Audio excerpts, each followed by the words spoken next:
Since I had never been to Colorado and thought it might be fun to meet the people she had spent 4 years with, I agreed. Lisa seemed excited about the trip and talked about hiking trails we could explore and restaurants we should try. She even suggested extending our stay for a couple more days to make it. My wife of 7 years, Lisa, told me she couldn't bring me to her college reunion because they banned spouses, but then her friend texted me pictures of her spending time with her ex-boyfriend 6 weeks ago. This was Lisa's explanation that she was planning to attend her 10-year college reunion in Colorado. We took a short vacation, booked flights together, and took some time off work to buy some new hiking boots and a jacket that would work in Colorado. Lisa and I spent evenings looking at pictures of her college days, and she pointed out friends I would meet, like Mark, who had attended our wedding with his wife, Jennifer, who had introduced Lisa to her first job, and Carlos, who planned an annual charity run in which Lisa took part. I noticed that she never brought up Tyler, her college boyfriend, even though I knew from past conversations that he had played a significant role in her college career. They dated for almost 3 years before splitting up in their senior year. Then, 10 days before the trip, Lisa informed me that the reunion organizers had changed their minds and were no longer inviting spouses due to venue capacity limitations. She seemed disappointed and apologized for the change, but I assured her that everything would be okay and that I would use the weekend to finish up household chores. I noticed that she quickly changed the topic whenever I asked her about the new arrangements, and when I specifically asked which other spouses had been uninvited, she mentioned Mark's wife and a few others in passing before bringing up a problem with her work project. The night before her flight, Lisa packed while I watched TV in our bedroom, and she appeared to take extra care with her attire. The day after Lisa left for the reunion, I received a text message from Mark, one of her college classmates whom I'd met at our wedding. The message said that he thought I should know that Lisa had been spending all of her time with her college boyfriend, Tyler Mark. She also packed her nicest dresses, including one she had recently bought but hadn't worn. When I commented on this, she mentioned wanting to look nice in photos because everyone would be comparing how they'd changed since graduation. She also packed more makeup than usual and took extra time to organize her toiletries. While everyone else was on a group hike, I watched them enter Tyler's cabin together and stay there for more than an hour. According to Mark, Lisa had told everyone that I couldn't come because I had a big work project, and he included a picture of the reunion schedule that showed no restrictions on bringing partners. I stared at the message for almost an hour. Lisa and I hadn't been having any issues. We had been discussing starting a family next year, had recently finished remodeling our kitchen, and were going to take on the bathrooms next month, and had even begun looking at larger homes in areas with good schools. I had never suspected her of being dishonest until I called her that. Even to see how things were going during our conversation, Lisa said the reunion was great and mentioned a hike and barbecue. When I asked lightly about the location and if the no spouse policy was worth it, she quickly confirmed that it was because there weren't enough rooms at the lodge. I then asked if Tyler was there, making it seem like an afterthought, and after a noticeable pause, she said he couldn't make it and was now living in Europe. After hanging up, I looked at our cell phone bill online and saw that in the weeks before the reunion, Lisa had made several calls to a number I didn't recognize. The most recent call had been I texted Mark the day before she left, asking him if he knew whose number it was. He confirmed that it belonged to Tyler, adding that he had moved back from London 6 months ago after his divorce. I packed my things and drove to my sister's house, a family law attorney. I showed her Mark's text, the reunion schedule, and the phone records, and then I explained the situation. My sister warned me not to jump to conclusions, saying that I should speak to Lisa when she got back, because the calls might have been innocent. When I pointed out that Lisa had lied about Tyler's absence and told everyone I couldn't come because of work, she acknowledged the concern, but reminded me that 7 years of marriage deserved more than 3 days of uncertainty. She suggested waiting to see if there was a plausible explanation before taking drastic measures, so I spent the next 3 nights sleeping on my sister's couch. Lisa didn't call me again after our conversation, which seemed odd for a 4-day trip. She texted me a few generic updates and pictures of group activities, but nothing personal. The pictures always showed large groups, never just her with specific people. I looked through social media and discovered several reunion photos shared by other attendees, and in 3 of them, I could see Lisa and Tyler standing close together with one of his hands on her. When she was supposed to return, I went back to her house to confront her. I printed out the phone records, screenshots of the photos I had found online, and a reunion schedule that showed no spouse restrictions. I put them on the kitchen table and waited until Lisa came in and saw me sitting there with papers spread out. Her expression changed from surprise to concern as she saw the documents. During our confrontation, Lisa admitted Tyler was at the reunion, but she insisted nothing happened and that they were just friends now when pressed about her lies. When I showed her the phone records of her 47-minute call with Tyler the day before the trip, she tried to deflect by calling my checking of phone records intrusive. She claimed Tyler had called about the reunion because he was anxious about seeing everyone after his divorce and wanted to know who was coming. I pointed out that this was the 12th call between them in 3 weeks, not just a one-time conversation about attendees. She admitted that the organizers hadn't banned spouses. She just thought it might be awkward since Tyler would be there. Regarding divorce options, Lisa became visibly upset and insisted that nothing had happened with Tyler. She explained that they had only gone to his cabin to retrieve something from his car, and that Mark hadn't seen them return because he had already left for the hike. She also claimed that she was helping Tyler through his divorce and had even paid for the majority of his meals because he was in between jobs. I showed her the social media photos of him holding her hand on her back, but she dismissed it as a group photo of people being squeezed together, even though I could see space around them. I would be spending the night at my sister's because I needed time to think.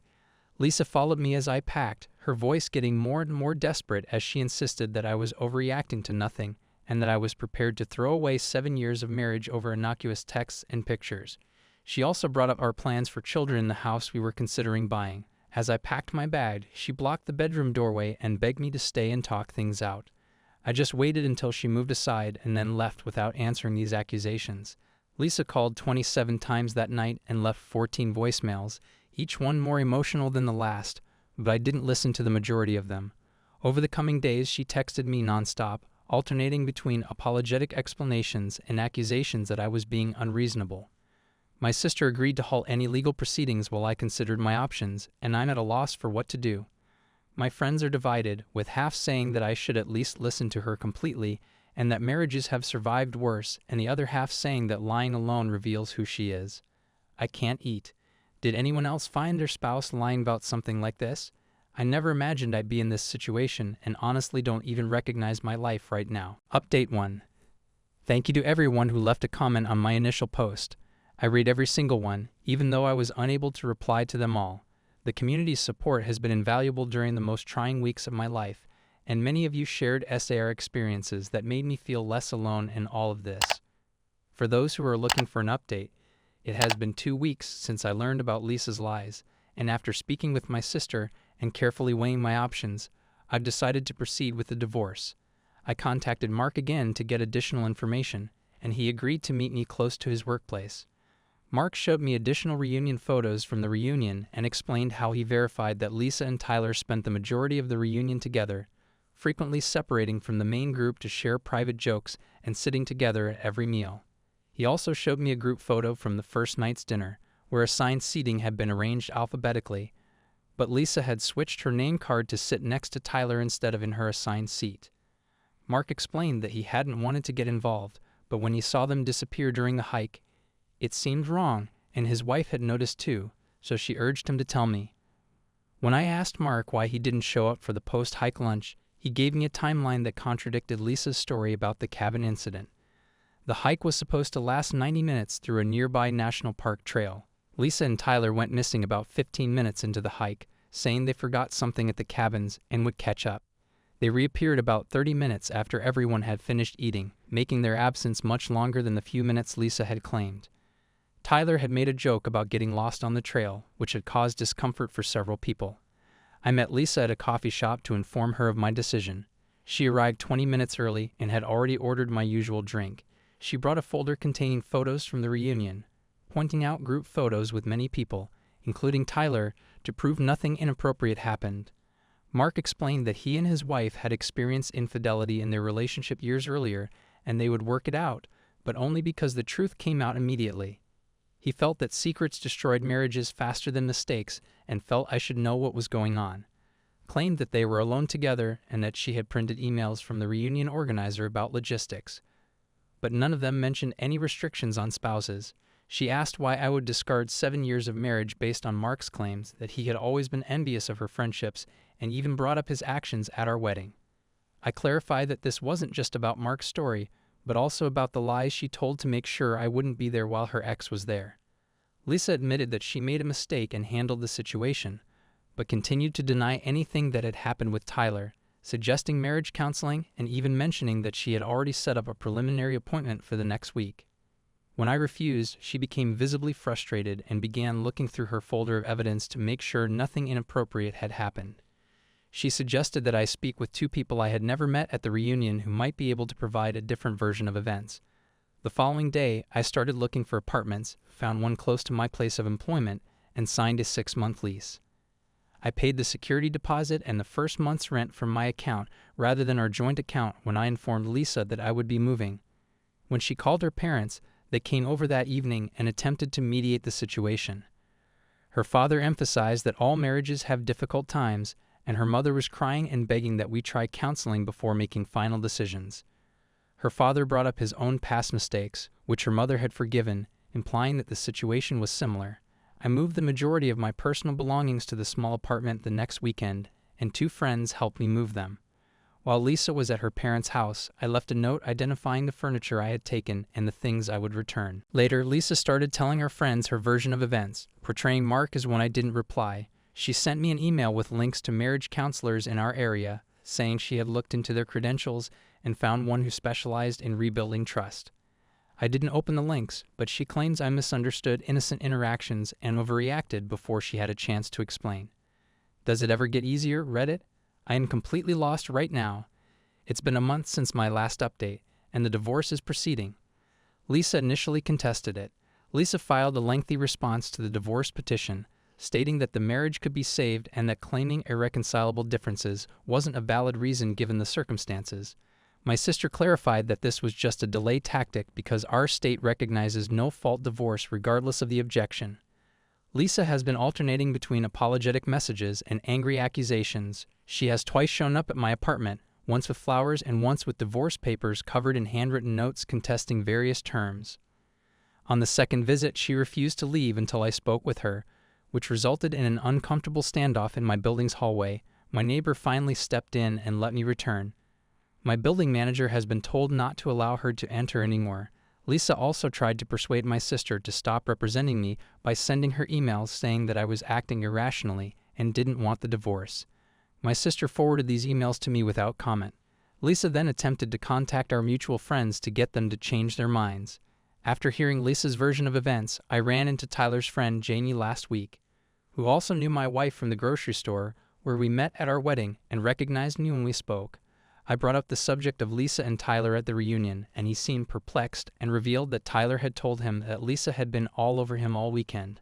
According to Janie Tyler, Lisa had stated that our marriage was having issues and was likely going to be divorced anyhow. Janie then revealed that Tyler had admitted they had slept together on the final night of the reunion. When I asked for clarification, Janie confirmed that Tyler had specifically mentioned they had slept together.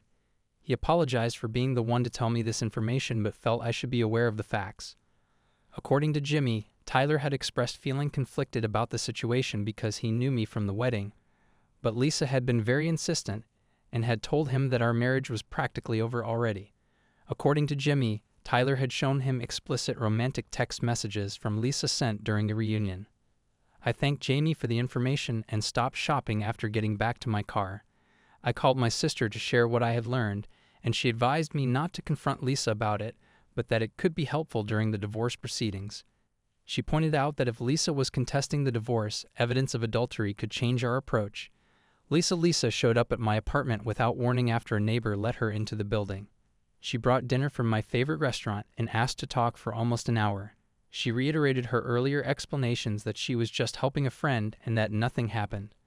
Mark misunderstood that she loved me and would never cheat. She suggested starting therapy to understand why she had handled things so poorly. She also suggested that I forward any texts or emails from Lisa to her before responding to make sure I didn't say anything that could complicate the situation. Throughout her monologue, I stayed silent, thinking about what Janie had told me that day. I was the dumb fool that I am, and I told her about my encounter with Jim and Tyler's claim that they had hooked up at the reunion. She became visibly angry and insisted that Jane was lying and Tyler wouldn't say that. She suggested that Tyler might have told Janie to lie because he was upset that she had stopped talking to him a little while after the reunion. Realizing that their friendship wasn't worth risking her marriage. Upon realizing that their friendship wasn't worth risking her marriage, she asked why I would believe a virtual. She became defensive and left abruptly after the reunion, slamming the door behind her. The following day, she sent a lengthy email claiming she had contacted Tyler, who denied telling Janie anything about hooking up, saying it was all a misunderstanding or intentional sabotage. A week later, I received a call from Tyler, who explained that Lisa had been calling him repeatedly, sometimes from different numbers, after he blocked her, accusing him of spreading rumors. When I asked him directly if he had told Lisa, he said he just wanted the drama to end. When I mentioned that we had been planning to have a baby the following year and weren't having any problems, Tyler acknowledged that he had overstated when he told Jamie that he and Lisa had spent a lot of time together at the reunion but had only kissed, not slept together. He said the kiss occurred on the last night after they had both been drinking at the farewell dinner. Tyler also said that Lisa had told him our marriage was having problems, claiming that we hadn't been connecting lately and that she wasn't sure what she wanted. Finally, he said that she had initiated most of their interactions at the reunion, seeking him out during activities and suggesting they catch up privately. I forwarded Tyler's contact information to my sister, who again advised me not to confront Lisa directly about these contradictions.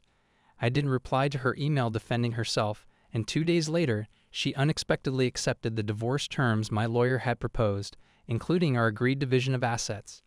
After weeks of fighting the divorce, the speed at which she accepted the terms made me wonder what had changed. Tyler sounded surprised, apologized for his part in the situation, and admitted that he should have kept his distance knowing she was married. The house has been listed for sale, and we've already received 2 offers above the asking price. After paying off the mortgage, Lisa returned to the apartment with her mother, who brought boxes to gather some household items that we'd agreed she could take. Her mother kept trying to talk to me about marital issues and second chances, but Lisa gathered her belongings and told me a story about almost splitting up. Lisa may have realized Tyler had spoken to me and had chosen to cut her losses rather than have more details emerge during contested proceedings updated 3 months later.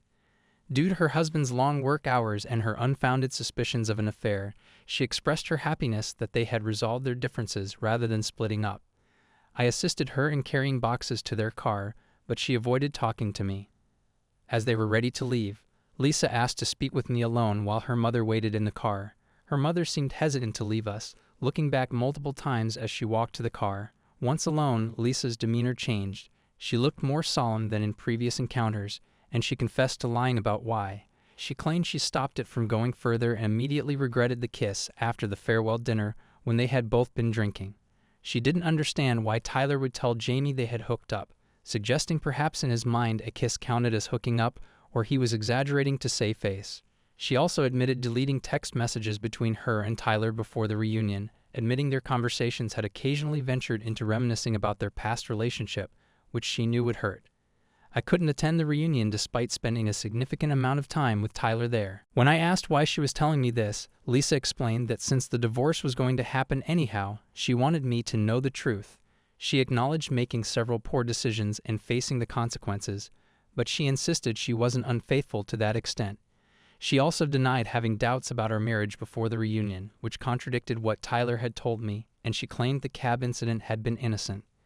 They had gone to get something from his car, but ended up talking for longer than intended about his recent divorce and his feelings of failure.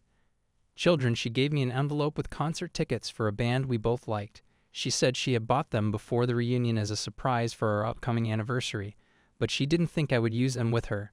I accepted the envelope without comment. After she left, I got a text from Tyler saying Lisa had asked him to message me. He reiterated that they didn't sleep together at the reunion, but they did kiss. He admitted telling Jimmy something happened while intoxicated, but he insisted that was an exaggeration. He apologized for his part in the incident and vowed never to get in touch with either of us again. The fact that both of their stories had changed over time made me doubt this most recent version as well. The next day, Mark sent me screenshots of a heated exchange between him and Lisa in which she accused him of ruining her marriage by texting me in her messages, calling him a backstabbing friend, and accusing him of misinterpreting innocent interactions. Mark stood by everything he told me and added that several others had also lied. This made me pause for a moment, but then I remembered all the previous lies, even if they had only kissed. Had observed Lisa and Tyler's behavior at the reunion but wasn't comfortable getting involved, so he brought up specific incidents I hadn't heard about before, like when Lisa and Tyler vanished from a bonfire in the evening for more than an hour. In her messages to Mark, Lisa acknowledged that she and Tyler had discussed their previous relationship during the reunion and reminisced about old times. She accused Mark of assuming that they had been alone together for longer than she had initially claimed, and she also mentioned inside jokes and harmless flirting that observers shouldn't have taken seriously. The pattern of deceit followed by minimal admissions only when confronted with evidence had destroyed any foundation of trust. I concentrated on starting a new life, buying furniture for my apartment instead of using the temporary pieces I'd brought from our house. My sister introduced me to her husband's friend who needed help renovating his basement, which has given me a project to focus on during the evenings and weekends.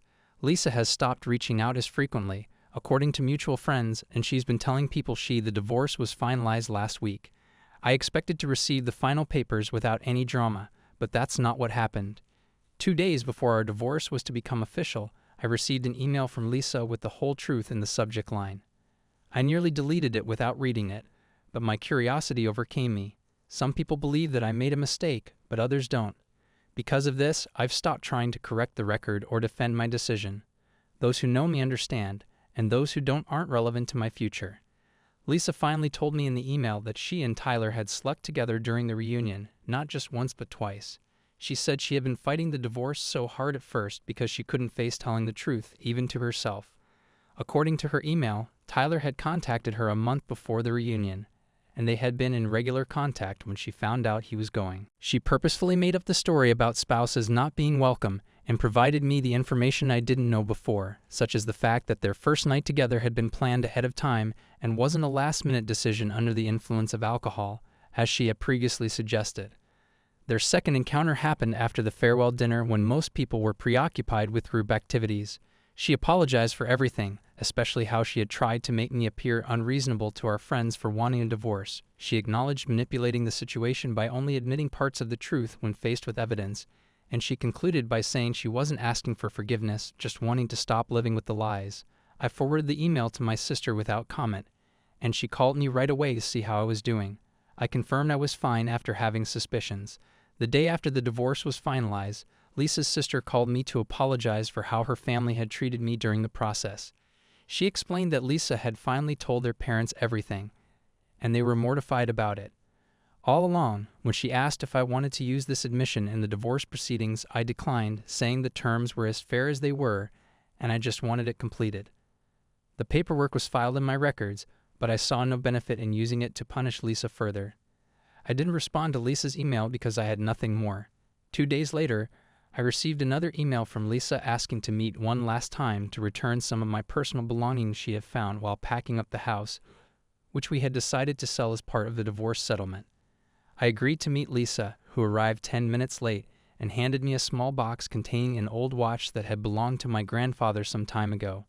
She emphasized that they didn't blame me for how things turned out, saying that it wasn't their fault because they were just supporting their daughter, as was to be expected. After an awkward silence, she thanked me for not using her confession email against her legally. I simply stated that it wouldn't have benefited either of us. Her appearance had changed. She had cut her hair short and looked thinner than when I'd last seen her. She mentioned continuing with therapy in an attempt to understand her actions. I had accused Lisa of misplacing the watch, which had been missing for months while cleaning. She admitted that she had found it long ago, but had hidden it during an argument and forgotten about it until packing. Thank you, Reddit, for being there through this entire journey. When I first posted here about a year ago, I was completely lost. Your advice, support, and similar stories helped guide me through the darkest period of my life. I politely declined, explaining that I thought a clean break would be healthier for both of us. She nodded and didn't push further.